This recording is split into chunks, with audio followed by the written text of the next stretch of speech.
베드로후서 3장 18절 말씀 함께 같이 읽도록 하겠습니다. 오직 우리 주 곧 구주 예수 그리스도의 은혜와 그를 아는 지식에서 자라가라. 영광이 이제와 영원한 날까지 그에게 있을지어다. 아멘. 우리 한 번 더 하나님의 말씀 읽겠습니다. 오직 우리 주 곧 구주 예수 그리스도의 은혜와 그를 아는 지식에서 자라가라. 영광이 이제와 영원한 날까지 그에게.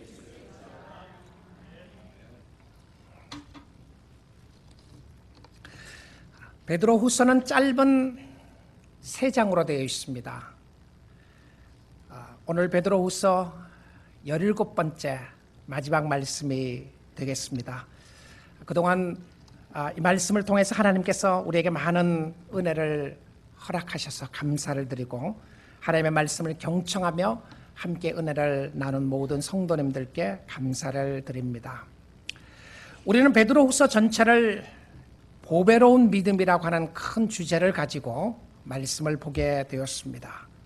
보배로운 믿음은 베드로 사도가 가졌던 그 믿음이었는데 이것은 오늘 저와 여러분이 가지고 있는 동일한 믿음, 같은 믿음이었습니다.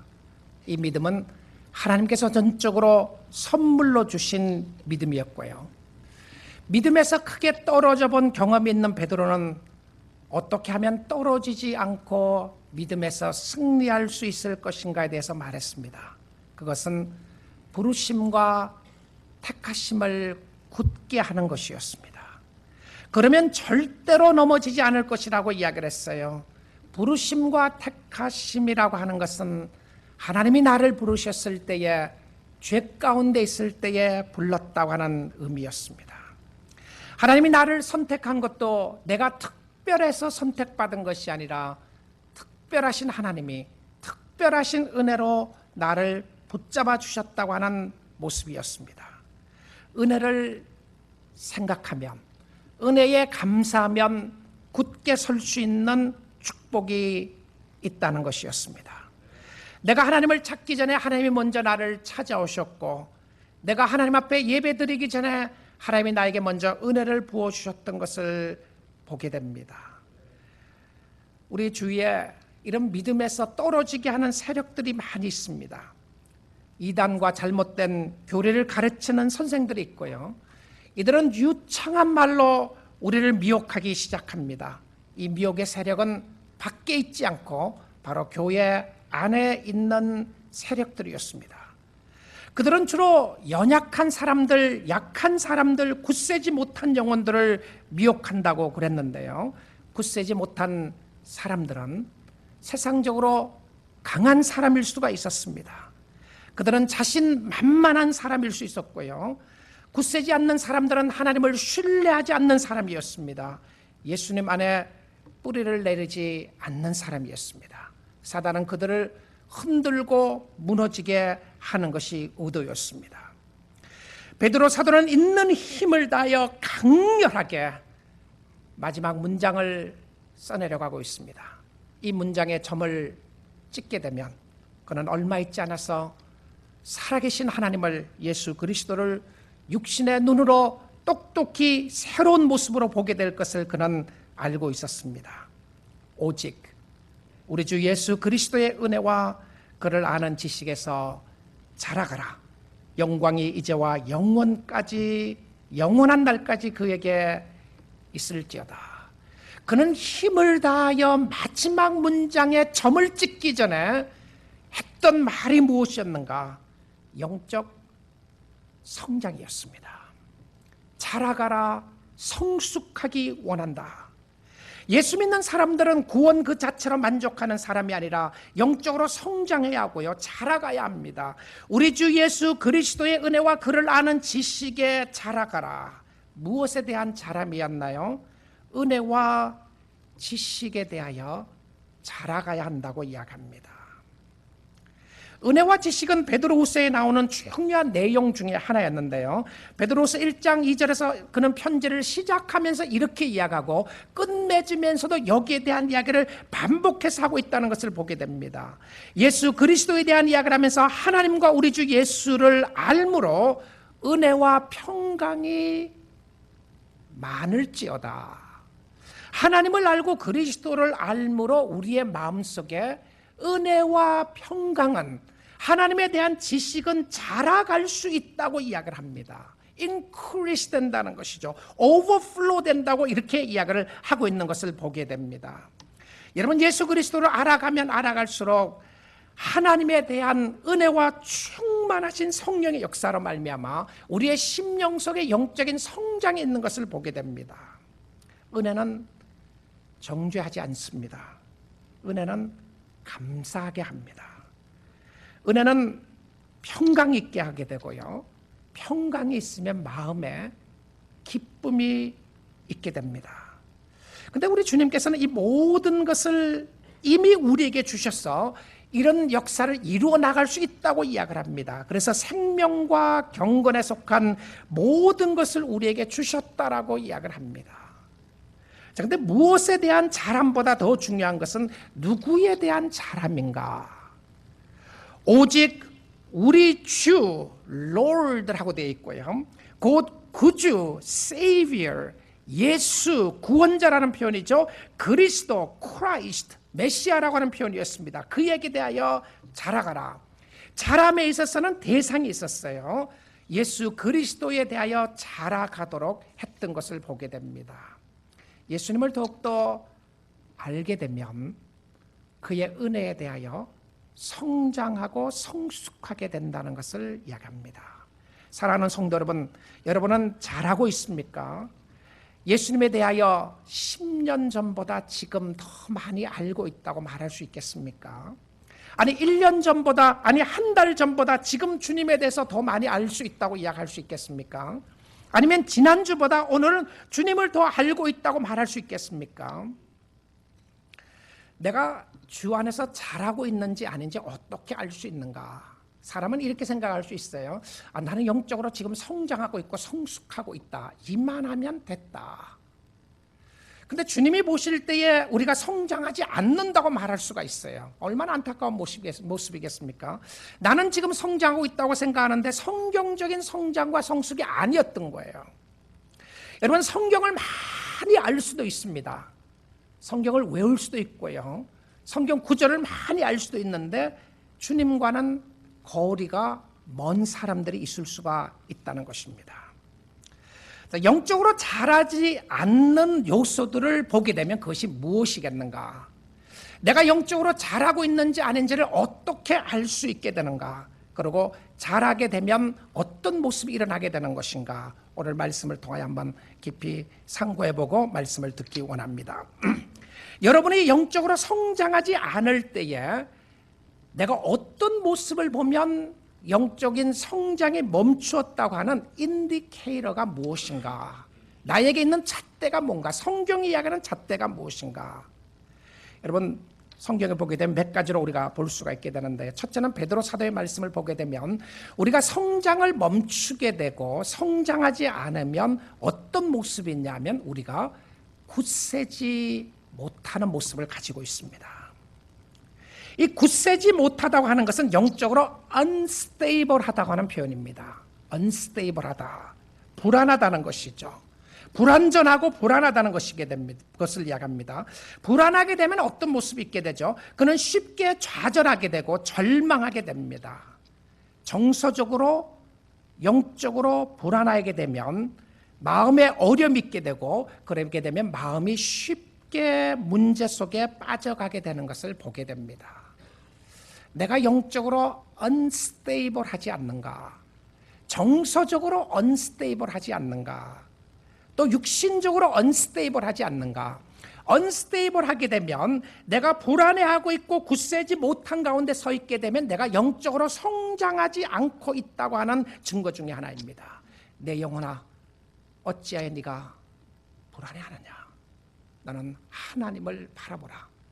얼굴을 도우시는 그를 인하여 찬양하리로다. 우리의 심령을 치고 들어오는 불안한 모습이 있는 것이죠. 육신적인 연약함보다 요즘은 정서적으로 마음으로 불안하고 마음으로 약해 있는 사람들이 많이 있음을 보게 됩니다. 우리가 지난주에도 비행기 사고를 통하여 볼 수 있었던 모습을 보게 되는 것이죠. 수많은 생명을 앗아갔던 그 사건에 그 한 사람의 불안했던 심리가 결과적으로 많은 사람을 함께 생명을 앗아갔던 것을 보게 됩니다. 감정적으로 불안해질 수가 있고요. 순간적인 기쁨을 가질 수가 있는데 그것은 오래 가지 못하는 모습이었습니다.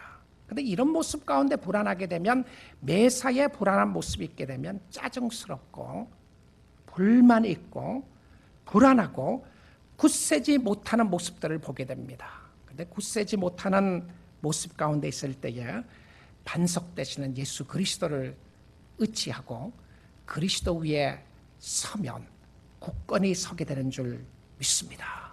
반석되신 그리스도였어요. 예수님도 천국 비유에 대하여 말씀을 하셨을 때 씨 뿌리는 비유로 말씀한 적이 있습니다. 그런데 예수님은 비유를 말씀하시고 설명한 것이 많지가 않았습니다. 그런데 이 씨 뿌리는 비유는 예수님이 말씀하시고 난 이후에 바로 그것이 무엇인지를 설명을 해요. 어떤 씨들은 길가에 떨어지고 어떤 씨들은 돌밭에 떨어지고 어떤 씨들은 가시떨기에 떨어졌다고 그럽니다. 그러나 열매를 맺을 수 있는 것은 한 곳에 떨어진 것밖에 없었습니다.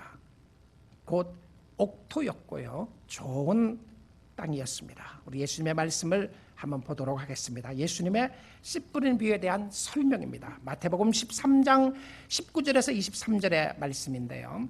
아무나 천국 말씀을 듣고 깨닫지 못할 때는 악한 자가 와서 그 마음에 뿌려진 것을 빼앗나니 이는 곧 길가에 뿌려진 자요. 그러니까 말씀에 깨달음이 없게 되면 말씀의 씨앗이 앗아가는 빼앗기는 모습을 이야기합니다. 20절에 돌밭에 뿌려졌다는 것은 말씀을 받고 즉시 기쁨으로 듣고 즉시 기쁨으로 받되 그 속에 뿌리가 없어 잠시 견디다가 말씀으로 말미암아 환난이나 박해가 일어날 때는 곧 넘어지는 자요라고 되어 있습니다. 내가 말씀을 들을 때 순간적인 기쁨이 있을 수 있습니다. 찬양할 때 순간적인 기쁨이 있을 수 있어요. 그런데 이 순간적인 기쁨이 나의 삶 속에 뿌리를 내려서 열매를 맺게 하지 못하는 경우들이 있습니다. 그래서 때로는 우리가 순간적인 기쁨이 이것이 은혜의 모형인 줄 생각을 하고 나는 은혜 받고 있다고 착각하는 경우가 있을 수 있어요. 그런데 이 모습 속에 있게 되면 어떤 역사가 나타나냐면 환난이나 핍박이 일어날 때는 넘어진다고 되어 있습니다.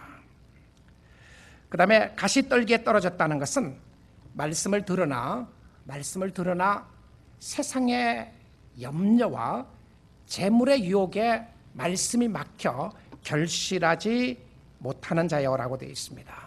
가시떨기에 떨어졌다는 것은 말씀을 듣긴 하는데 세상의 염려와 재물의 유혹에 말씀이 막혔다. 여기 막혔다고 하는 표현이 초킹한다고 하는 표현을 씁니다.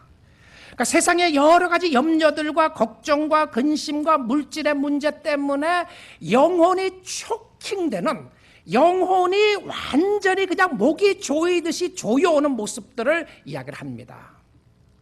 세상의 여러 가지 문제들과 어려운 걱정, 근심, 염려가 결과적으로 우리의 영혼을 짓누르게 만들고 그런 말미암아 말씀을 뿌리를 내리지 못하게 해서 열매를 맺지 못하도록 하는 역사들이 있다는 것이죠. 그런데 좋은 땅에 뿌려졌다는 것은 말씀을 듣고 끝나는 것이 아니고요. 깨닫는 자니 결실하여 어떤 때는 어떤 것은 100배, 어떤 것은 60배, 어떤 것은 30배가 되느니라 하시더라.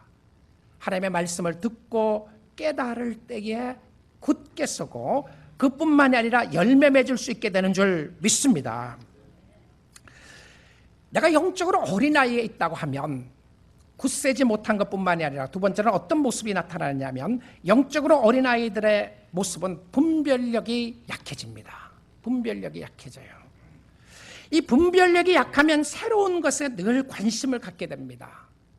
뭔가 새로운 게 없나? 새로운 소식이 없나? 여러분 들어도 또 들어야 될 소식은요, 예수 그리스도의 구속의 사건인 줄 믿습니다. 예수에 관한 이야기를 들어야 영혼이 살찌워질 수 있는 거예요. 예수님의 말씀처럼 메시아가 여기 있다, 메시아가 저기 있다고 해서 가지 말라고 그랬어요. 무슨 뜻인가요? 분별력이 약하니까 어디 새로운 것이 있으면 따라다닙니다. 군중을 따라다녀요. 여기 기적이 일어났다, 저기 기적이 일어났다 그러면 여기 휩쓰이다가 저기 휩쓰이는 모습을 보게 됩니다. 기적을 보고 따라갔던 사람들은 기적이 없을 때 예수님을 다 떠나기 시작했어요. 그래서 베드로후서에서는 거짓된 선생에 대해서 계속해서 경고를 하고 있습니다. 그들을 따라가지 말 것에 대하여 말입니다. 늘 분별하지 못하는 모습이었습니다. 세 번째로 마르틴 로이드 존스 목사님은 이것을 이렇게 표현을 했어요. 내가 영적으로 성장하지 않고 자라지 않으면 영적인 어린 아이들, 성장하지 않는 사람에게 나타나는 증세 중에 하나는 이 영어 단어 이 단어를 썼어요. exhibitionism이라고 그랬습니다. exhibitionism. 이게 무슨 말이냐면 exhibit, 전시장이죠. 쇼장의 전시장과 같은 것이다. 영적으로 성장하지 않는 사람의 모습 중에 하나가 exhibitionism과 같다. 전시장과 같다. 이게 무슨 표현이냐면 그는 이렇게 설명했어요. 영적인 전시장은 어린아이들이 늘 자신이 중심이 되어 있는 것과 같이 자신을 드러내는데 중심이 되어 있다. 자신을 나타내고 자신을 드러내는 곳에서 자신이 중심에 있어야 하는 신앙생활을 말한다. 교회 봉사를 해도 자기가 드러나고 자기 얼굴이 드러나고 자기 이름이 드러나는 그 일만 하고 싶어하고 자기가 드러나지 않는 일에 대해서는 관심을 갖지 않는 늘 자신이 중심이 되어 있고 자신을 드러내고 싶은 데 중심이 되어 있는 모습을 가지고 있다면 이것은 어린아이의 신앙에 불과하다라고 그렇게 이야기를 했습니다. 이렇게 되면 로이드 존스 목사님은 계속 이야기합니다. 이렇게 되면 잘못된 곳에 관심을 가지게 된다. 관심이 다르다는 것이죠. 그런데 잘못됐다고 하는 표현을 자기가 자신이 알지 못하는 것인데요. 이것은 말씀보다도 말씀을 전하는 사람에 더 관심을 갖는다 그랬습니다. 여러분 어떠시나요? 하나님의 말씀보다 저에게 더 관심을 가지시나요? 그러면 어린아이입니다. 저는 뭐 좋을 수도 있겠죠. 그러면서 그런 성경을 이야기합니다. 고린도전서 3장에 보게 되면 나는 바울파다, 나는 아볼로파다, 나는 게바파다. 그리고는 말씀합니다. 다 우리는 예수 안에 있는 사람이라고 말합니다. 그 다음은 관계보다는 경험에 더 관심을 갖는다. 예수 그리스도의 관계보다는 경험에 더 관심을 갖는데 예수님의 제자들 70인들이 복음을 나가서 복음을 증거하고 돌아왔습니다. 그때 그들이 깜짝 놀라운 경험을 하게 되죠. 귀신들이 떨어지는 것을 보게 되고 병자들이 낫게 되는, 귀신들이 나가는 모습들을 보게 되었습니다. 그래서 그들은 너무 기뻐하고 좋아해서 예수님께 와서 이야기를 합니다. 우리가 나가서 예수의 이름으로, 주의 이름으로 복음을 전했더니 이런 역사가 있었습니다. 그때 예수님이 뭐라고 그러셨습니까? 그것 때문에 기뻐하지 말고 너희의 이름이 하늘의 생명책에 기록된 것을 인하여 기뻐하라. 무엇이었습니까? 경험 중요합니다. 체험 중요했어요. 그것보다 더 중요했던 것은 하나님과의 관계였습니다. 또한 이런 사람들은 잘못된 관심은 선물을 주신 이보다 선물을 더 기뻐한다. 방언을 하느냐 못하느냐, 기적이 일어났느냐 아니냐, 이런 일들이 이 은사와 선물을 주신 하나님보다 더 사랑하게 되는 역사가 있다는 것입니다. 이렇게 된다면 영적으로 어린아이의 모습 가운데 있게 되는 것을 설명을 했습니다. 자, 그렇다면 영적으로 성장하는 사람들에게 나타나는 요소들이 무엇인가? 영적으로 내가 성장하고 있다고 하면 나의 삶 속에 나타나는 요소가 무엇인가? 그것은 은혜와 지식 안에서 자라나가는데요. 은혜와 지식 안에서 자라나가는 사람들에게 이런 요소들이 일어나게 됩니다. 첫 번째는 무엇이었냐면 죄에 대한 인식이 크게 보입니다. 죄에 대한 모습이 크게 보인다는 것이죠. 무슨 말입니까? 자신이 죄인이라는 것을 더욱더 깨닫게 됩니다. 이것을 깨닫게 되면 하나님 앞에 참으로 무가치한 사람이라는 것을 알게 됩니다. 사도 바울도 그런 모습이 있었죠. 자신이 성장하면 성장할수록 죄에 대한 깨달음이 더욱더 많았습니다. 처음에 그는 이야기합니다. 나는 죄인이다. 그리고 그는 영적으로 성장하면서 나는 죄인 중에 괴수다. 그리고 더 성장하면서 그가 죽음이 임박했을 때 그는 이렇게 했습니다. 나는 만삭되지 못하게 태어난 사람이다. 달을 채우지 못하고 난 정말 보잘것없는 사람이다. 자, 이 말씀을 듣게 되면 사도 바울이 그가 영적으로 주님 앞에 가까이 가면서 실질적으로 죄를 더 많이 지었나요? 절대 그러지 않았습니다. 하나님 앞에 경건하게 살려고 하면 할수록 자기 마음속에 있는 죄성을 더 깊게 보았던 것이었습니다. 여러분, 하나님이 크게 보이면 반드시 크게 보이는 것이 있습니다. 나의 죄가 크게 보입니다. 하나님이 작게 보이면 나의 죄가 작게 보입니다. 나의 죄가 작게 보이면 반드시 크게 보이는 것이 있습니다. 그것은 나의 의입니다. 나의 잘남이에요. 나의 잘남이 크게 보이면 하나님이 작게 보이는 것이고, 십자가가 작게 보이면 나 자신이 크게 보입니다. 근데 십자가가 크게 보이면 내가 작게 보이고, 나 같은 죄인을 살려주신 하나님의 은혜에 대한 감사함과 찬양함이 있었던 것을 보게 됩니다. 하나님에 대한 모습이었고요. 내가 작게 보이면, 나의 죄가 크게 보이면 나의 삶에 괴로움이 생기기 시작합니다. 이 괴로움은 하나님을 붙잡지 않고서는 견딜 수 없도록 만들어줍니다. 그래, 나 같은 죄인을 살려주신 하나님의 은혜가 얼마나 큰가. 이 나의 죄가 크게 보일 때 하나님의 은혜가 크게 보이는 것이었습니다. 하나님 옆으로 나가는 모습을 보여주는데요. 찰스미언 목사님이 이야기했던 말씀 기억하시죠?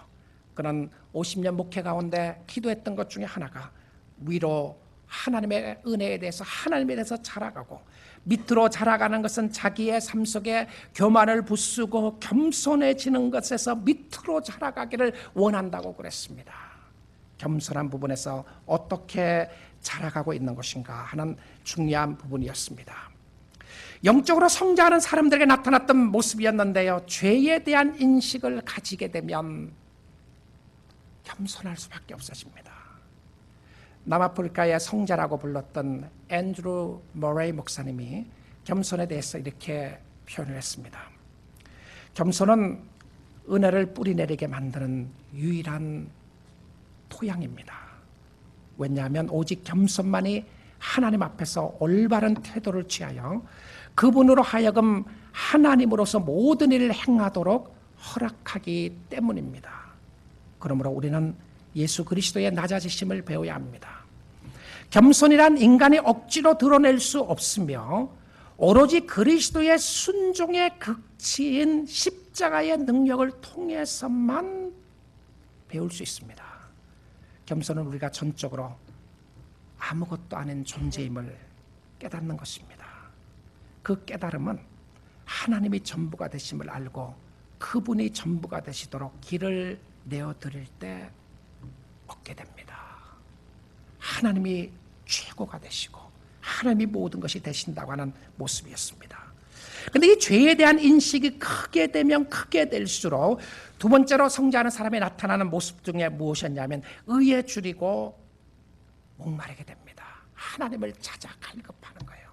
나 자신의 스스로 이것으로 채워질 수 없고 아무리 채워도 안 된다는 것을 알게 됩니다. 그 결과 그는 하나님을 찾게 돼요. 시편 42편 1절 2절 이렇게 이야기합니다. 하나님이여, 사슴이 시냇물을 찾기에 갈급함같이 내 영혼이 주를 찾기에 갈급하니이다.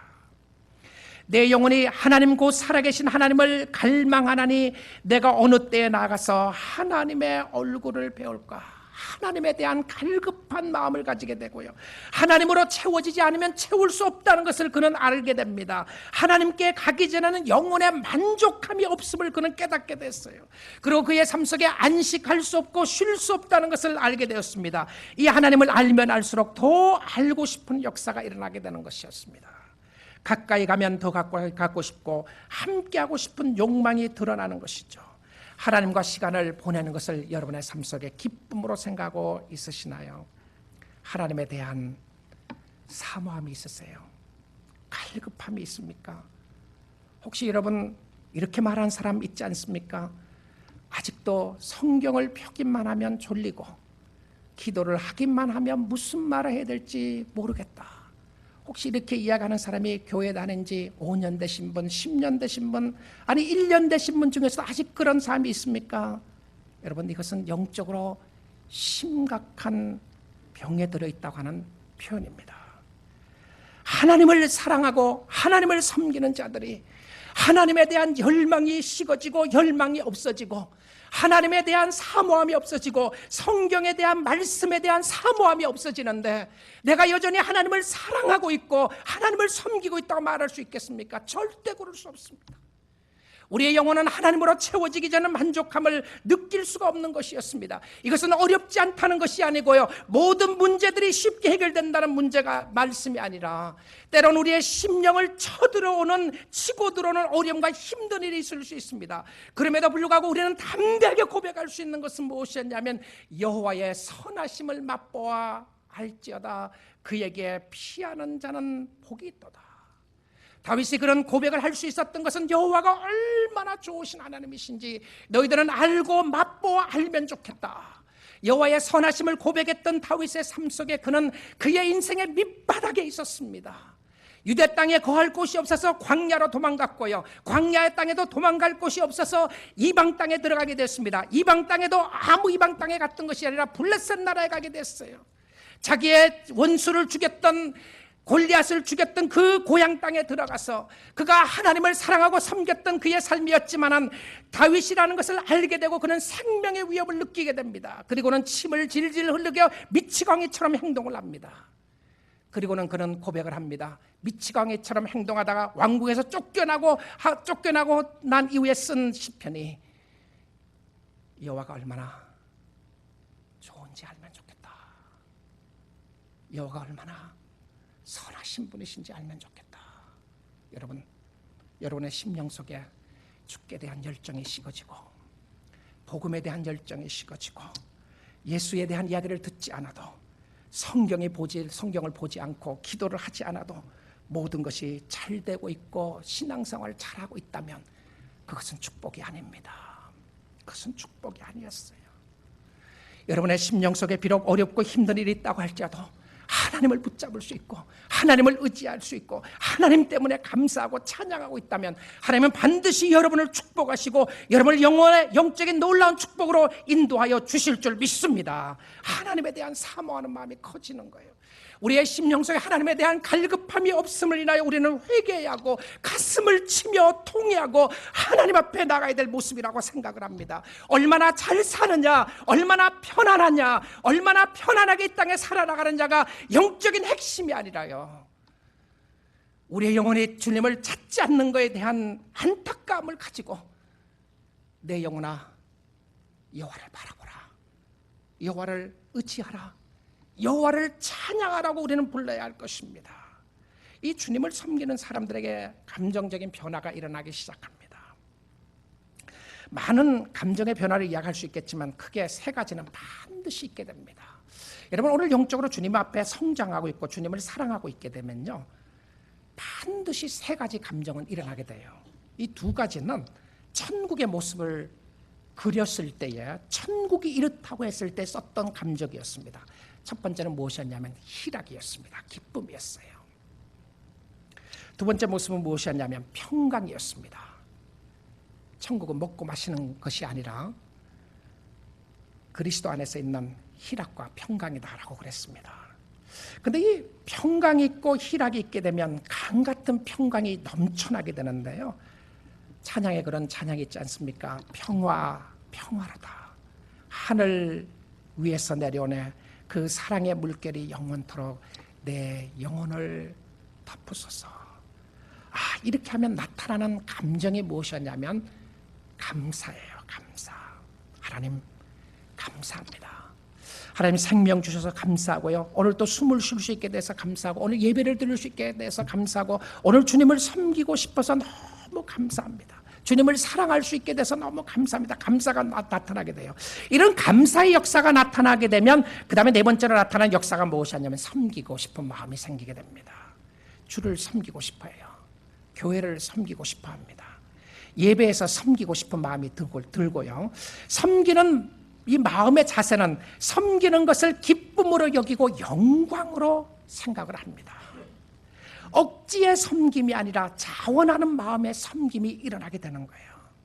이것은 힘들지 않다는 의미가 아니라 힘들지만 감사하며 열심을 다하여 섬기게 되는 것을 말하게 됩니다. 여러분, 영적으로 성장하고 싶으시죠? 우리의 모든 사람의 열망이고 갈망해야 되는 것입니다. 자, 그러므로 영적으로 성장하기 위해서 내가 무엇을 해야 되는가? 무엇을 어떻게 하면 성장할 수 있는 것인가? 여러분이 잘 알고 있는 답을 한번 확인하고 또 헌신하기 원합니다. 어린아이가 자라기 위해서 어떻게 하면 되죠? 첫 번째는 어린아이가 성장하기 위해서는 양식을 먹어야 합니다. 양식을 먹어야 하는 거죠. 먹어야 자라게 됩니다. 여러분, 영적인 성장을 원하면 영적인 양식을 먹어야 합니다. 말씀을 많이 먹으셔야 합니다. 근데 말씀을 주면 내어 뱉는 사람들이 있습니다. 여러분, 내어 뱉지 마시고요, 아멘으로 받으세요.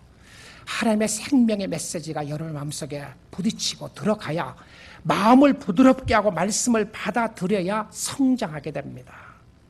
근데 이 주일 예배를 통하여 영적인 양식을 먹는 것이 너무 중요해요. 마음을 활짝 열고, 주님, 그렇습니다. 주님 말씀하여 주옵소서. 내가 듣기를 원합니다. 나의 심령 속에 하나님이 말씀해 주시기를 원합니다. 오늘 주님 나에게 무슨 말씀 주시려고 합니까? 아멘, 그렇습니다. 내가 주님 앞에 이렇게 살기를 원합니다. 이거 말씀 먹는 겁니다. 그런데요, 주일 말씀 한 번 먹는 것으로 영적으로 충만한 양식을 공급받을 수가 없습니다.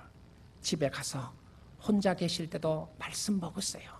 큐티 하시고요, 성경 읽으시고 성경 외우시고 성경 보시고 또 주님 앞에 나갈 수 있어야 영적인 양식을 먹어야 자랄 수가 있습니다. 그런데 이 양식은 반드시 예수 그리스도이어야 합니다. 아무리 성경을 많이 알고요, 아무리 성경을 많이 보아도 그리스도와 상관없는 삶을 살 수가 있습니다. 성경을 몇 번 읽었다, 그런데 예수와 상관없는 사람들이 있어요. 여러분, 목회자들 중에서도 신실한 목회자가 아닌 사람들이 있잖아요. 최근에 존 파이퍼 목사님이 베들레헴 베프티스트 철치에 리타일 하신, 정말 복음에 열정을 가지시고 사역하시고 책을 많이 쓰셔서 영향을 미쳤던 목회자신데요, 이분이 목사님들을 모아놓고 설교를 하고 강의를 하면서 그랬어요. 이제 목사님들 사이에서 성적인 타락과 물질적인 타락으로 여러 가지 그 잘못된 도덕적인 모습에서 타락하는 모습들을 보면서 그렇게 이야기했습니다. 여러분 중에서, 우리 중에서 많은 사람들이 예수를 모를 수 있다. 예수를 한다면 그럴 수 있겠는가? 우리가 주님을 알면서 회개가 있습니다. 우리가 어떤 죄를 지어도 우리의 죄가 진홍 같을지라도 양털같이 희게 씻어주신다고 약속하셨던 말씀처럼 우리는 어떤 죄를 지어도 용서받지 못할 죄가 아무 죄도 없습니다. 한 가지 있다면, 용서받지 못할 죄 한 가지 있다면 성령을 거역하는 죄라고 그랬습니다. 끝까지 성령의 역사를 거역하면 그것은 용서받지 못할 죄입니다. 그러나 우리가 지은 죄에 대해서 다 용서가 가능한데요, 그는 이렇게 이야기를 했어요. 세상의 쾌락을 추구하고 지속적인 죄 가운데 있으면서 내가 하나님을 안다고 말할 수 있겠는가?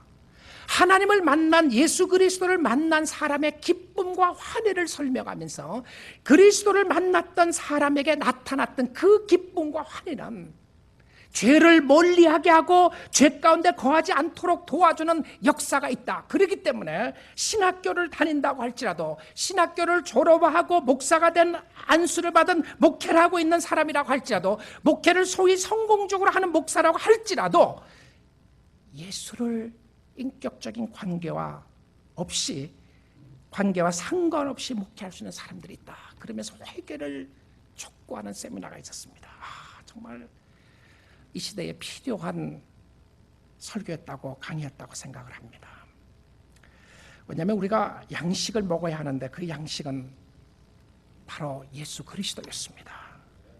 예수님이 주시는 떡을 먹어야 해요. 왜 예수님인가? 예수님이 이렇게 말씀하셨습니다. 요한복음 6장 35절 51절입니다. 예수께서 이르시되 나는 생명의 떡이니 I am the living bread 라고 되어 있죠. 내가 생명의 떡이다. 내가 너에게 떡을 줄 것이라고 되어 있지 않고요. I am the living bread. 살아있는 떡이다. 내게 오는 자는 결코 줄이지 아니할 터요. 나를 믿는 자는 영원히 목마르지 아니하리라. 51절입니다. 나는 하늘에서 내려온 살아있는 떡이니 생명의 떡을 다시 다른 말로 살아있는 떡이다. 하늘에서 내려온 살아있는 떡인데 사람이 이 떡을 먹으면 영생하리라. 내가 줄 떡은 곧 세상의 생명을 위한 내 살이니라 하시니라. 무슨 표현이죠? 성찬에 관한 부분이었습니다. 예수 그리스도 자신 우리를 위하여 찢겨지시고 이것은 직접적인 관계에 대한 말씀을 하신 것이죠. 나를 위하여 살점이 찢겨나가시고 채찍에 맞으시고 그리스도가 죽으심으로 말미암아 나에게 주었던 것은 무엇이었냐면 예수 그리스도의 생명의 살이었고 예수 그리스도의 보혈의 피였습니다. 예수 그리스도의 보혈의 피가 나의 모든 죄를 씻겨주었다면 예수 그리스도의 살점은 나에게 영생을 허락하는 생명을 주는 양식이었던 것을 보게 됩니다.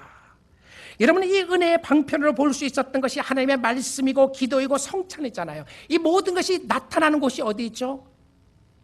예배입니다. 공동체 예배예요. 안타깝게도 최근에 한국에는 가나안 성도들이 많다는 이야기를 듣게 됩니다. 가나안 성도가 도대체 무슨 성도인가?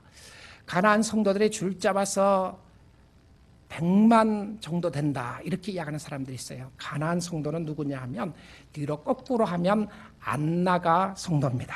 안 나가는 사람이 누구냐? 교회 안 나가는 사람들이에요.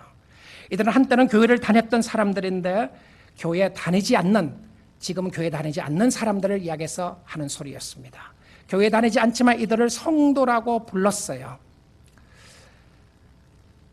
이들에게도 구원이 있을 수 있겠는가? 하나님만 아십니다. 하나님만 아세요. 교회를 지금 다니지 않는다고 해서 그 사람은 구원이 없다 말하기가 쉽지 않을 것입니다. 그러나 교회에 대해서 낙심하고 실망하고 좌절되고 그렇기 때문에 내가 혼자 신앙생활을 잘하기 위해서 지키겠다. 정말 쉽지 않는 모습입니다. 왜 그렇죠?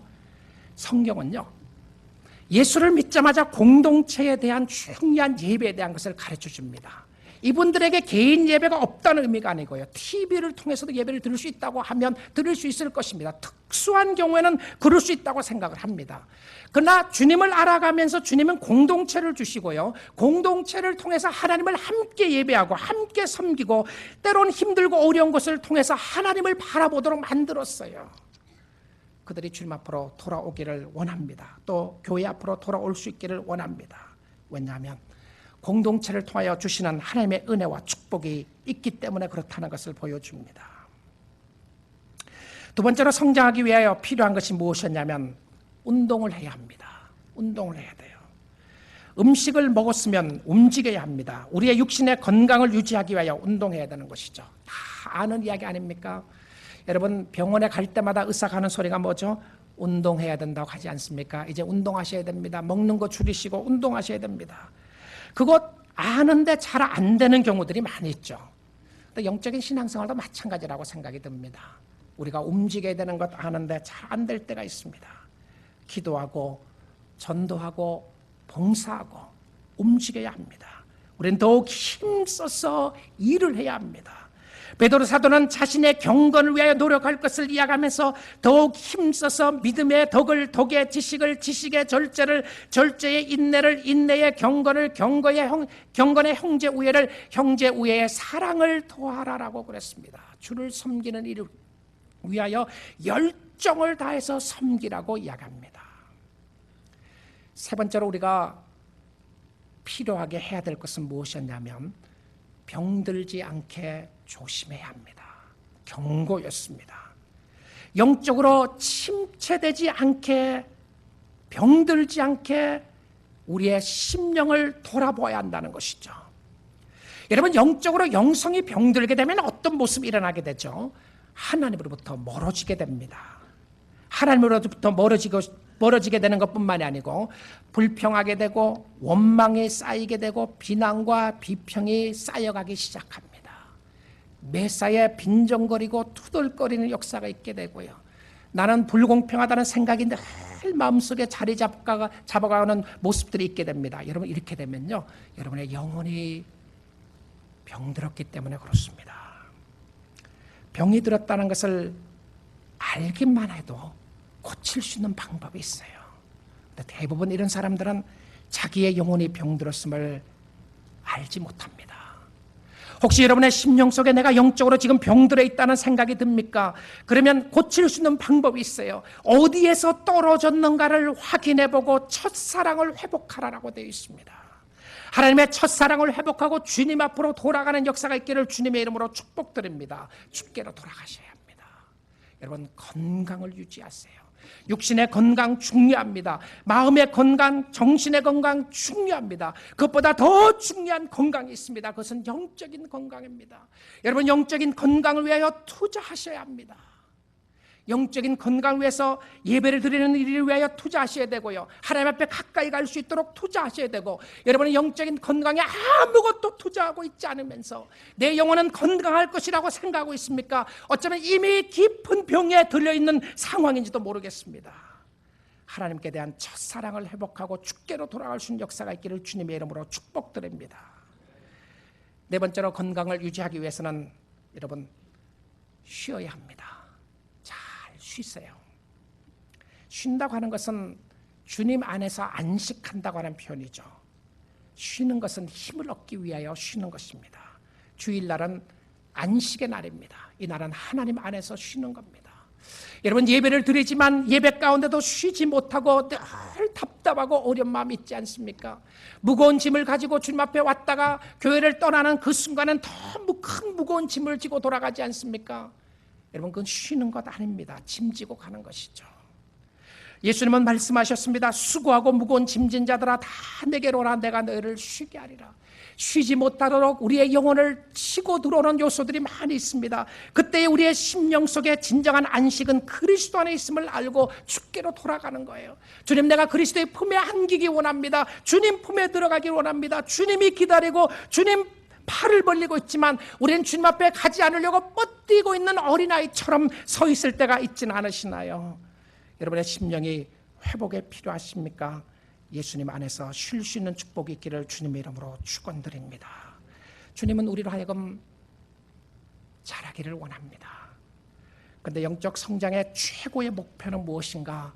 나의 성장의 최고의 목표는 나를 드러내는 것 아니었습니다.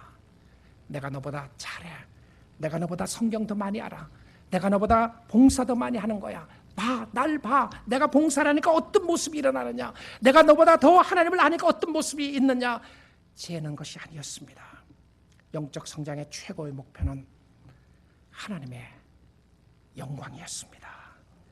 영광이 이제와 영원한 날까지 그에게 있을지어다.